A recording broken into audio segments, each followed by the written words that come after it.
And thank you for tuning in to Talk with an Angel. I'm your host, Angel McGinnis. On today's show, we are pleased to have as our guest, Area Director of Younglives Pittsburgh East, Brittany Brown. Let's give Brittany a hand as we welcome her to the show.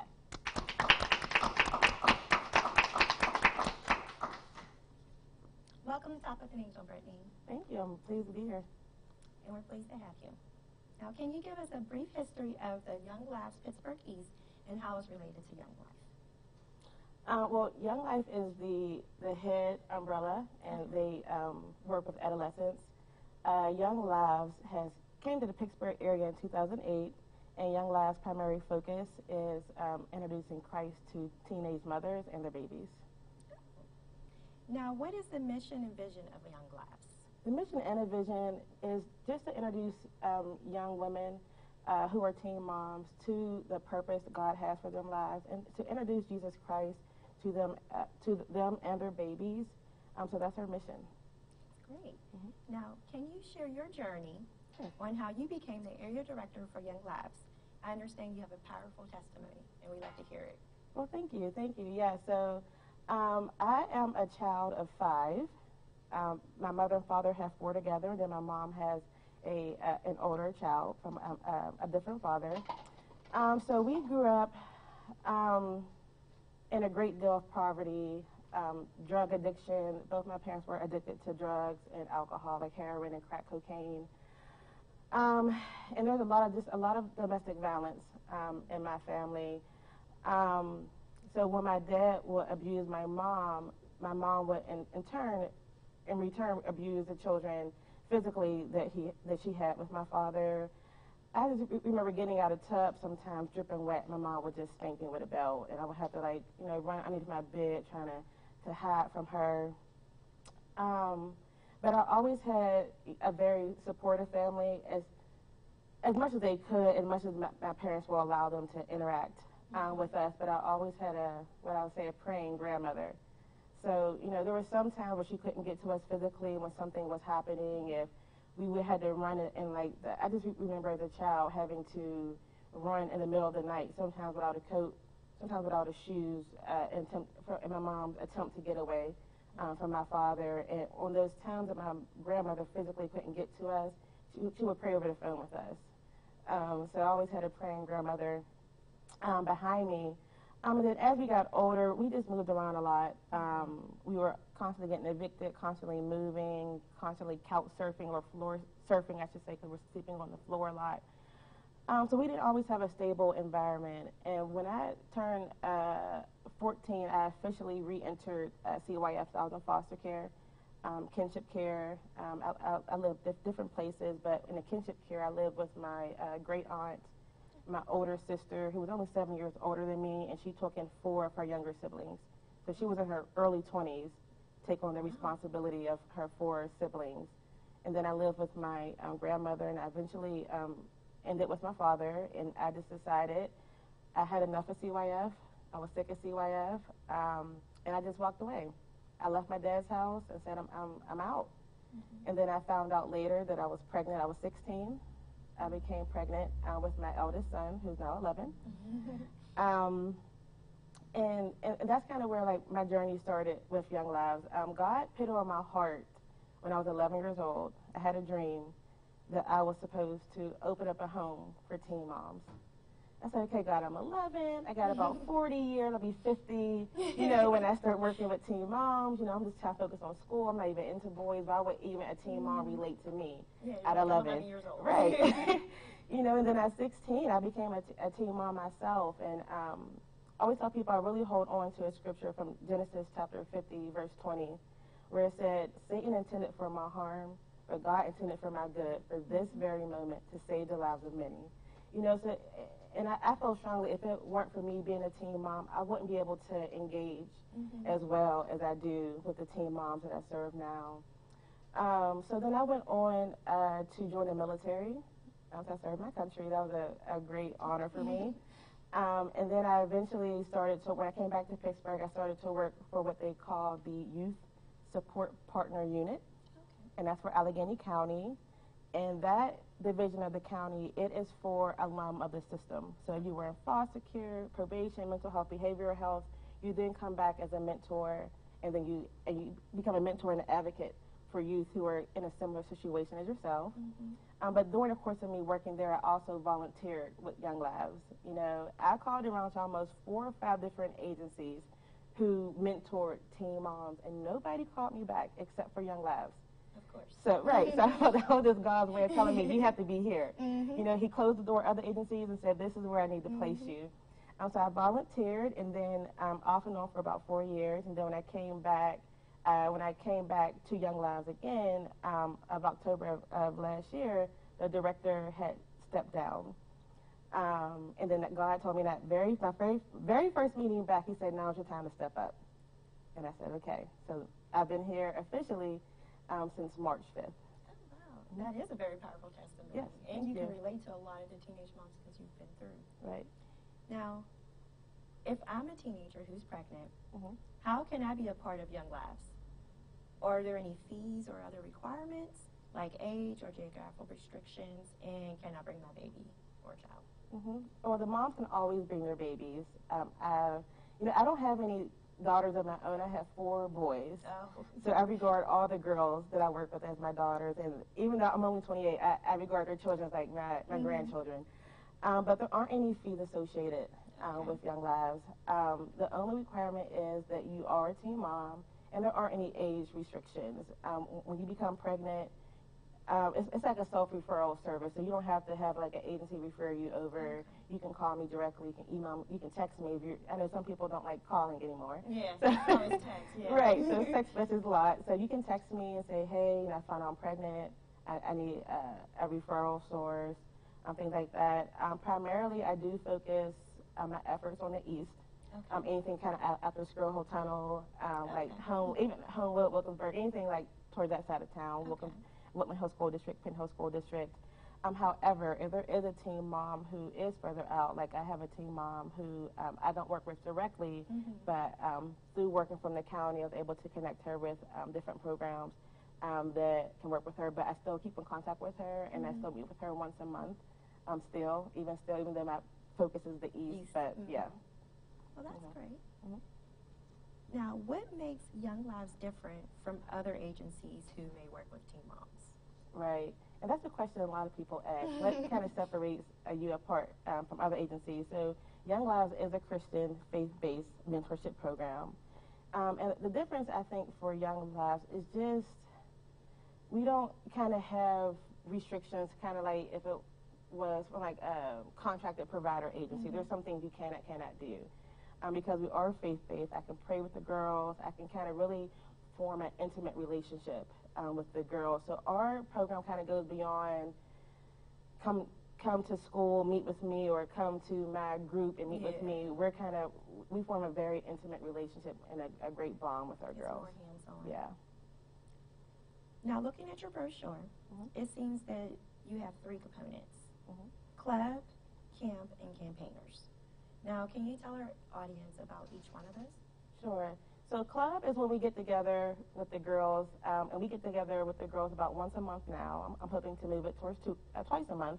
But once a month we get together, and we always have free childcare for the girls. So the girls can come, bring their babies, and the babies can be whisked away to the nursery, and that allows the girls just to be themselves, just to be Brittany for a couple hours without having trying to juggle a baby on your lap and feed yourself and feed. No, they're literally being themselves. Right, mom for that right. For not mom for that particular time we're together, and we always have a meal with them, and we just do a fun activity. And then at the end or in the beginning, we'll talk a little bit and introduce some scriptures to the teen moms, and then the campaigners portion of it. those are for the teen moms that kind of want to dive deeper into the scripture. So, for instance, we talked about Jeremiah 29:11 at one day at club, and a young lady she said, I just don't get it. You know, I know God's a purpose, but I'm a teen mom, so what purpose does he have for me? And I said, wow, I just really want to talk to you one-on-one, and that's our campaignership when we kind of meet. That's the campaigner. Yeah, when we meet and we kind of dive really deep into the scriptures. And then the camp is when we actually take the young girls. So this year we're going to Lake Champion. That's in New York. It's a whole week. The girls can bring their babies. There's child care there for the camp, so the girls can actually participate in the activities, and their babies are close, you know, because going to New York from Pittsburgh, you'll be worried, and who can watch a baby for a whole week? And then there we really introduce the gospel to the young ladies at camp. We really kind of dive deep, and, you know, a lot of young ladies have accepted Christ at this camp. Yeah. I was getting ready to ask you, are some of the teens Christians beforehand, or once they actually become part of the actual program? Some of the young ladies aren't Christians. Some are Muslim. Some are atheists. So it's not a requirement for a young lady to be a Christian. So when I am in the school, like I go to Penn Hills High School, you know, it's separate. So I don't speak about, you know, Christ in the school. But I do tell the girls that when you come to club, or, you know, if you want to join campaignership, or you come to camp, there is a Christian component. You know, so, and I tell the girls, you know, when you call me in a situation, I always ask, is it okay if I pray for you right now? You know, so they do know there is Christian aspect of it, right? Okay. Now, what are some of the other issues these young mothers may have faced or facing in addition to becoming pregnant? You know, becoming pregnant, there's just that stigma of, wow, I let my family down. I don't want anybody to know because I'm embarrassed. So now there's a self-esteem aspect of it. You know, their confidence sometimes gets shot down. And then they have to deal with, okay, now I have to provide for this baby. You know, on top of being a teen mom, some moms don't want to be what they call a quote-unquote burden to their family. So, you know, there's young ladies who have babies that go to school 5 days a week, and they work 6 days a week, you know, to provide. So now they're not only a teenager, now they're a mother, they're an employer, they're a student, they're a daughter, you know, so now their roles have added on. And a lot of these moms are very transient.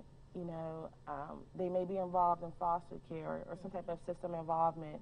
So now they're in the system, and that's an added stressor to them. Can my baby get taken away because I'm in CYF myself? You know, can I provide enough money for my baby to get his clothes and the things that he needs? So just the added stress of already being a teenager, trying to find who you are. Now you have to actually find who you are as a mother as well. So, yeah. There's a lot of roles that come in play. Yeah.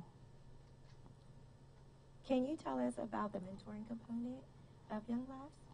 Sure. So the mentorship component of Younglives, it consists of older women who are Christian, and they just begin to form a natural relationship with the mom. So we do ask that the mentors commit to a 1-year commitment to work with the girls.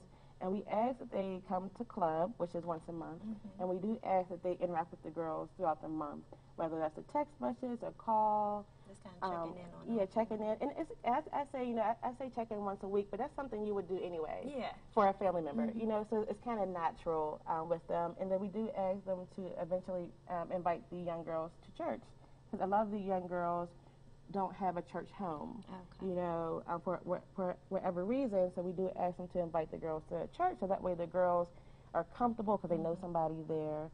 So we just ask the mentors to really love on the girls. We do ask the mentors to come to training, which should probably be, it's either once a month or quarterly, and we just kind of do training on just how to listen to the girls without always having to put everything doesn't have to have a response. Yeah. Sometimes they just want to listen. Right, and sometimes you have to be okay with the silence, you know, so how to kind of interact with the girls, you know, learning about, you know, their privacy rights and not sharing too much personal information about, you know, about them with other people. So we do ask for them to kind of be mindful of that, so yeah. Now, what are the qualifications to becoming a mentor? And, well, you kind of already touched on how long is the average commitment, which is pretty much a year. And do your mentors have more than one teen mom, or is it strictly like one-on-one basis? Well, for most mentors, as we move forward, so we are actively recruiting mentors right now. in the past, it has been about one girl to mentor. That the mentor is comfortable enough, and they may ask for, another girl. Okay. So the requirements are that they have to be active, a member of their church. They already have to have a church home. That they are a Christian, and we do ask it to be a woman. So we don't have male mentors. Yeah. For obvious reasons, we don't have male mentors. So that's pretty much our requirements. And that this is something that God has put on your heart. It's something that you can make that your commitment to, because once you form these relationships, a lot of these young women, like I said, are in foster care or whatever the case may be, and they may have already had adults who have walked out. Out of their lives, and we're asking for the mentor to not be another adult that does that, and a lot of these young ladies, and I say even for myself growing up, that when I grew up, love was a hard thing. Love was I smack you. Love was abuse, physical or emotional or verbal abuse. So I ask that these women come in and really show God's love. I ask them, even for myself, I always pray that God, when I meet with a young lady, that before they see me, they see your love. Yes. So I really encourage the mentors that they have to really, as we're training and we're working together as women, to really learn how to love these young women in a correct way, to show them that love doesn't hurt, and love doesn't have restrictions or requirements, that love is, God gives us love freely, and that we're going to give you love freely. And that's a good way to put it that way, because they've been through so much. Right. They aren't sure. Now, are there other volunteer opportunities with your organization besides mentoring? Yeah, so we are actively recruiting women who would love, or even men for this part, who would love to be child care providers, so that when we get together with the young ladies, they can have a child care worker there. And we also have a committee, so if anybody's interested in joining the committee and really learn about, the behind the scenes of Younglives and kind of have a voice and things like that, we do ask for people if they want to provide a meal. So when we meet with the girls can have something, wholesome and homemade, or even if you want to buy pizza, to do that. And so when we go to camp this year, it's in August, the first week of August, August 4th to the 10th. We are seeking someone who would be willing to be our volunteer worker. So there's different Younglives across the world, literally across the world. It is an international organization that when you go to camp, we are required to bring someone who can watch the babies that go. So right now we have about 3 young ladies who are going to camp, and all 3 have babies. So we're asking for one person who is willing to go to New York with us and watch the babies. So just in case, if anyone's interested. Call me. Now, when we come back, we'll meet with a young mom who is currently participating in Younglives. We'll be right back after these important messages. Join Angel and her partners. When you partner with Angel, you are among a special group of people who stand alongside her to see more lives of young people change through her informative shows. Your monthly support will enable Angel to reach youth all around the world. You can become an Angel partner today by making a monthly pledge of $25 or more, and you will receive our Angel Pack that includes a backpack, mug, and t-shirt. Just go to our website and donate today. And thank you in advance for becoming an Angel partner.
Here are the top 10 reasons why people don't go to church.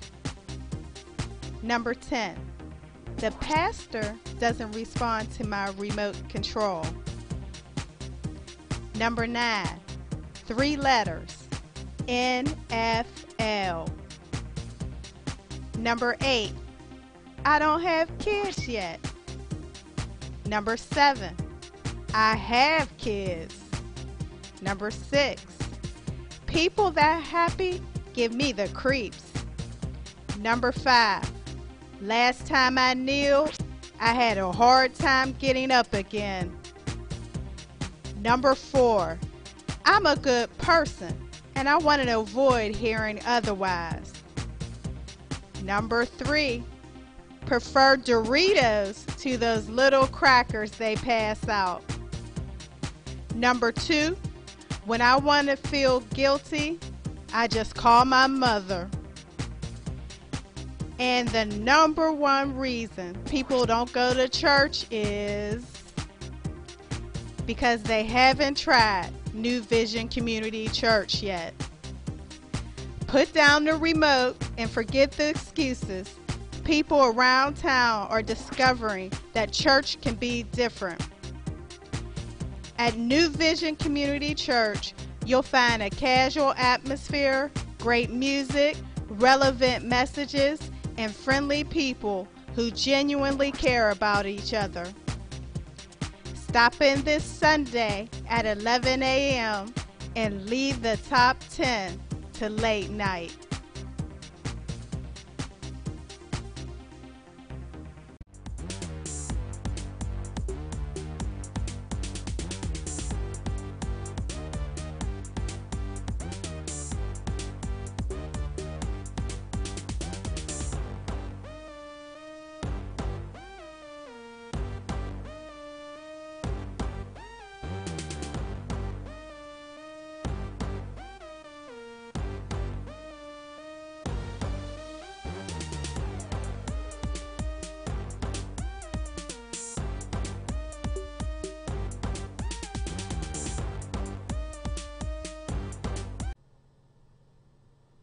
Welcome back to Talk with an Angel. I'm your host, Angel McGinnis, and our special guest is Brittany Brown, Area Director of Younglives, Pittsburgh East. And joining our conversation now is Anita Vernon, so let's welcome her to the show.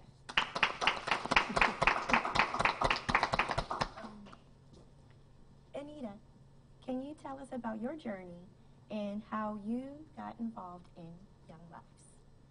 I was introduced to it by my friend Noel. I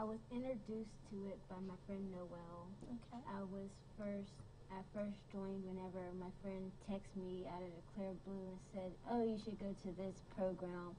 It was a Zumba fitness class, and that's whenever I actually came into it, and from then I started to come more, and then I gained like a bond with Miss Brittany, and she's like my second mother, so I just had a close bond to her, and my journey's been good so far. I like it there, and I feel really supported. I don't have no worries. I know that whatever choices I make, they're there for me, and they support me throughout the entire choices I have, and I know I'm safe with them. That's great. Aw, that's great. Now, how have you and your child benefited from participating in Younglives? We have very well support. He's loved there. He's accepted. He's not looked down on because I'm a teen and he's here. And they're just really loving, and they actually take very good care of him whenever we're there. And they're just very loving and kind. So we just felt accepted right then and there. Look at what you're doing. It's great. Now, how has your mentor personally helped you grow into becoming a better mother? She talks to me about things that my mother talks to me about, because I push everything that my mom says to the side, and she tells me it's not good to do that, but it's like me and my mom, we have a rocky relationship, so we get along, but sometimes it's like we don't, so whenever I need to talk or whenever I need to get out, I could call Miss Brittany, and me and the baby can get up and leave for an hour or two, and she helps me with them. And then her sons are like brothers, so I just love them. I haven't met the oldest, but I've met the two youngest, and they're very nice and respectful. So they're just like my second family. They're like my go-to option whenever I'm having a bad day or something. Yeah, you definitely gained a whole other family. Now, can you share with us what your future goals are? My future goals are to be a culinary teacher and to become a chef like my grandmother was. And if not, I was planning on just being a regular teacher because they get good pay, and I'd be able to support financially, and I would be able to provide stability for my son and for my family if they need any type of financial help. And that's great, Anita. And I'll pray for you to make sure that you do keep those goals. Now, Brittany, how does Younglives measure success? Besides hearing stories like that. Yeah. I was kind of taken back by her answer. That was really sweet, Anita. We measure success by, most programs measure it by like how many participants come. We measure it by how impactful Younglives can be. I'm always honored when a young lady calls me and says, I'm really having a bad day, I need to talk to someone. I'm like, wow, you chose me out of everybody in your life to talk to. You decided to call me. So that's how we measure success, is how impactful we can be in their lives. And that's the best success. Yeah. Now, how can the Penn Hills community and the community at large help you succeed?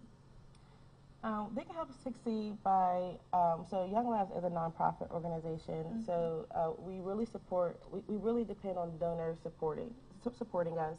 So we ask people to really think about and pray about becoming a monthly donor to Younglives, so that we can continue to mentor girls, continue to have the activities that we take the girls to be free for them, to continue to take them to camp and be free, because camp costs over $600 to take a young lady and her baby. So, we always need that support, because I don't want to add that added burden to a young lady. Say, hey, I want to go to camp, I don't have this money to go. So we ask that people really think about and pray about becoming a monthly donor to Younglives, to really get involved in the ministry that way, to really think about, if they can bring a meal 1 month to the group, or become a volunteer, and, just really advocate for Younglives to become a fixture in Penn Hills High School and other high schools on the east, like Woodland Hills High School and things like that. Now, does Younglives partner with any other organizations in the community? We do. So I always say Younglives in any agency is never a standalone agency. So I work with like the Penn Hills Partnership, which is the different pastors and different leaders coming together. I work with the AIU, which is the Project Elect, that has the teen advocates that are in schools. I partner with them. I refer girls to their program and vice versa. And a lot of my girls, well, not a lot, but some of my girls have system involvement where they work with other providers. So I've always tried to connect with the other providers and say, how can I help you and help this young lady to succeed? So I'm always looking to partner and just work with any agency that happens to be involved with young teen moms. That's great. Now, you already, you kind of already mentioned the camp that's coming up, but are there any other upcoming events or initiatives that you would like to share with our audience? Sure. On June 21st, we'll be having a mentorship meeting, and that's where any women who are interested in becoming mentors will have it June 21st at 7 o'clock at Faith Community Church on Jefferson Road in Penn Hills. Okay. So we'll be meeting there, and then June 14th of this year, we'll be having a baby celebration. So we have about 5 young ladies who are due in the course of the summer, between June and August. So we're going to be just celebrating their babies, giving them like diapers and like the baby essentials that they need. So if you're interested in donating maybe a gift or a clothes or diapers or bottles, you can feel free to contact me, and I'll make sure that those get to the young moms that need them. Okay, that's great. And all that information is also on the website. Yes. Well. Now, what final words would you like to leave us with today? I would just like to remind people that, we all weren't saints. No, yes. At one point in time, it's really important that we don't, judge a young mom for making the decisions that they made. They already made the decision. The babies are already here. You know, right? That just really just love on them in a very positive way. You know, and even for myself, when I became a teen mom, I kind of shied away from church because I was like, I didn't want to be judged, and I was embarrassed. You know, but if somebody would say, Brittany, I love you anyway, and people were in my life like that, but to say, wrap the arms around me and say, just come sit next to me in church, I probably would have stayed in church and not have kind of left when I became pregnant. So I just really encourage people to just make sure that they're encouraging the moms, that they're, you know, loving on them in a positive way and, you know, speaking life into them. There's already so many people already speaking death, and, you know, our tongue has such power in it that we should be speaking life into them and their babies at all times. And thank you so much for leaving this final word. Thank you. Now, let's thank Brittany and Anita for carving out some time from their busy schedule to talk to us about Young Lives is making a difference in the young lives of teenage mothers. Now, you can check out my Facebook page for a listing of where to get help. And if you would like to be a part of the live studio audience, please join us next month on Saturday, July 7th at 11 a.m. for our live broadcast. You can always go to my church website for more information on this show or see a replay on our YouTube channel. And don't forget to like, follow me on Facebook, Twitter, and Instagram. This has been Talk with an Angel with your host, yours truly, Angel McGinnis, and I'll see you next time.